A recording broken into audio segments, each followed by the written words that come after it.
বিধানসভা অধিবেশনৰ সময় মোৰ এটা প্ৰশ্ন আছিলে লক্ষীপুৰৰ লাভক হস্পিটেললৈ মাননীয় মুখ্যমন্ত্ৰী ডাঙৰীয়া বিধানসভাতে কৈছিলে যে লাভক হস্পিটেল যোৱা দিনত ৰাইজক বহুত সাৰ্ভিস দিছে, বহুত ভাল সাৰ্ভিস দিছিলে।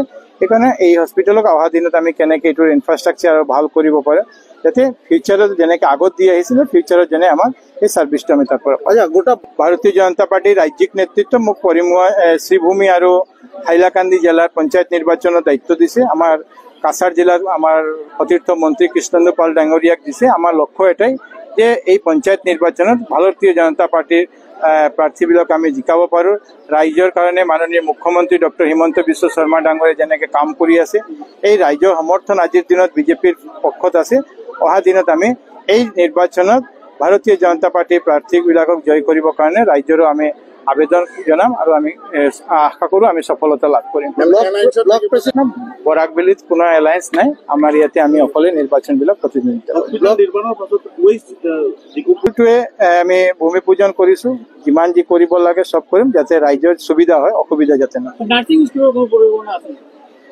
মুখ্যমন্ত্ৰী ডাঙৰীয়া যেতিয়া আহিছিলে আমাৰ ইয়াতে তেওঁ কৈছিলে এবং আমি অহা দিনত এই হস্পিটেল কমপ্লিট হোৱাৰ লগে লগে আমি ইয়াতে নাৰ্ছিং স্কুলো যাতে হয় এই কাৰণে আমি ৰাজ্য চৰকাৰৰ লগত লগ লাগি মাননীয় মুখ্যমন্ত্ৰীৰ লগত লগ লাগি আমি ব্যৱস্থা লক্ষীপুৰৰ ৰাইজৰ কাৰণে অকল নহয় কাছাৰৰ ৰাইজৰ কাৰণে এটা আনন্দৰ দিন যে আমি ইয়াতে ৱৰ্ল্ড বেংক প্ৰজেক্টৰ অধীনত আমি 127 কোটি টকা বেৰে লক্ষীপুৰ 100 বেডেড ডিষ্ট্ৰিক্ট হস্পিটেলৰ আমি ভূমি পূজন অনুষ্ঠান কৰিছোঁ।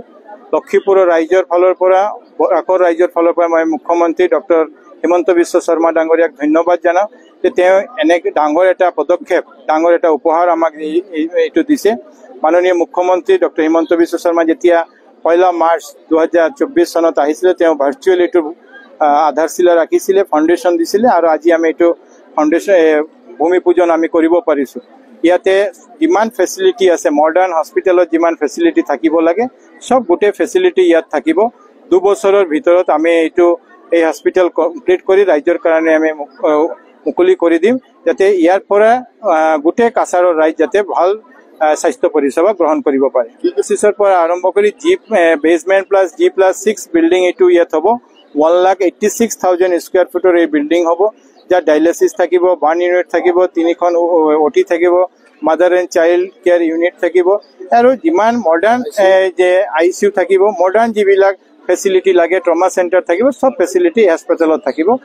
127 কোটি টকাৰ মাজত 20 কোটি টকা আমাৰ ইকুইপমেণ্টৰ কাৰণে এতিয়া হোৱা নাই টেণ্ডাৰ। 107 কোটি টকাৰ টেণ্ডাৰ হৈছে যিটোৰ কাম আমি এতিয়া আজিৰ পৰা ষ্টাৰ্ট কৰিলোঁ। ফাৰ্ষ্ট ছেকেণ্ড উইকত আজি প্ৰিন্সিপালৰ লগত কথা হৈছে এই সমস্যাটো কেনেকৈ মেডিকেল SMCH অথৰিটি আৰু আমি জিলা প্ৰশাসনৰ লগত কথা পাতি এইটো যেনেকৈ সমাধান কৰিব পাৰোঁ।